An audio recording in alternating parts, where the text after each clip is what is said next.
Today's album review is 1976's Prescence, a studio album by Led Zeppelin. Prescence may not feature Led Zeppelin at their most innovative, but often features them at their most energetic. Page and Plant may not be in top form here, but Jones and Bonham certainly are. The first side is a seriously impressive piece of music, featuring some of the band's fastest and hardest playing ever. The second side manages to take a dip in consistency, but still features plenty of great moments for the band. The songs of this album are quite long and do not feature any easily digestible songs such as Black Dog.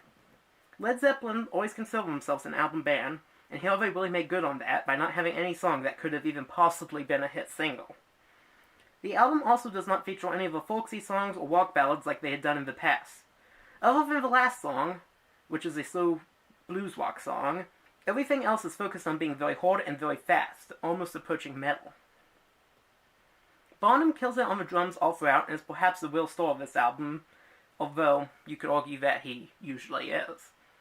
John Paul Jones is also really in tune and delivers on this album with his bass featuring very prominently throughout. Jimmy Page delivers his great guitar playing as usual. Robert Plant's vocals are a bit more nasal than usual, and he feels extraneous for a good half of the album, but when he really gets going, he sounds great.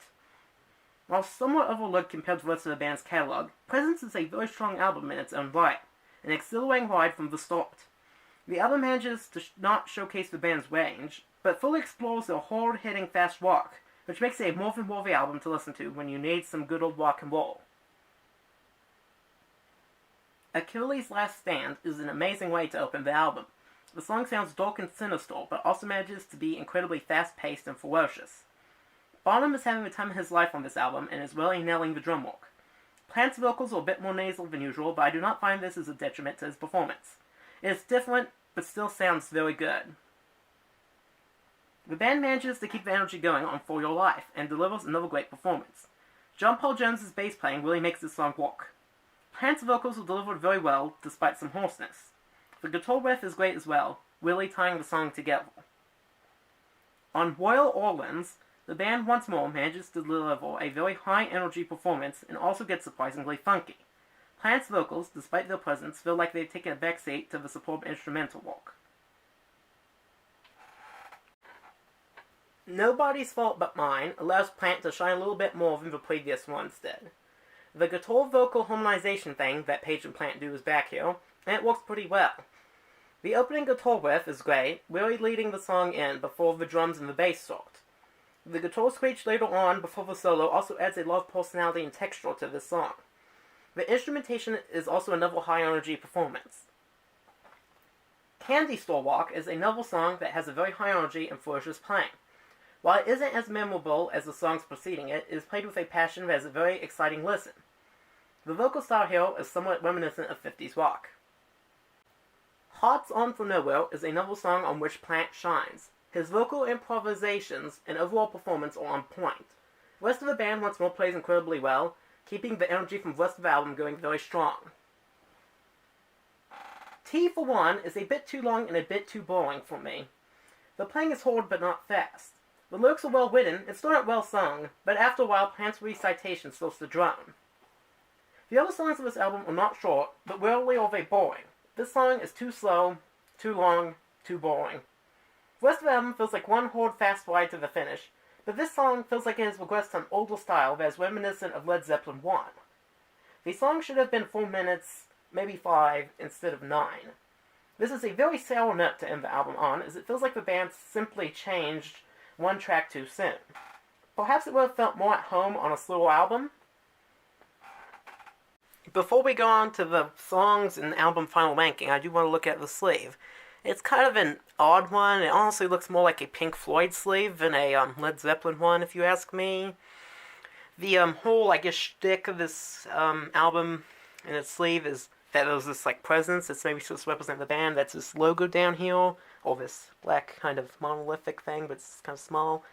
And so they have this whole kind of thing with the graphic design of it, where it's, like, in different, like, photo shoots that are, like, mundane, but also kind of, like, uncanny valley, kind of 50s and 60s looking, like, stuff.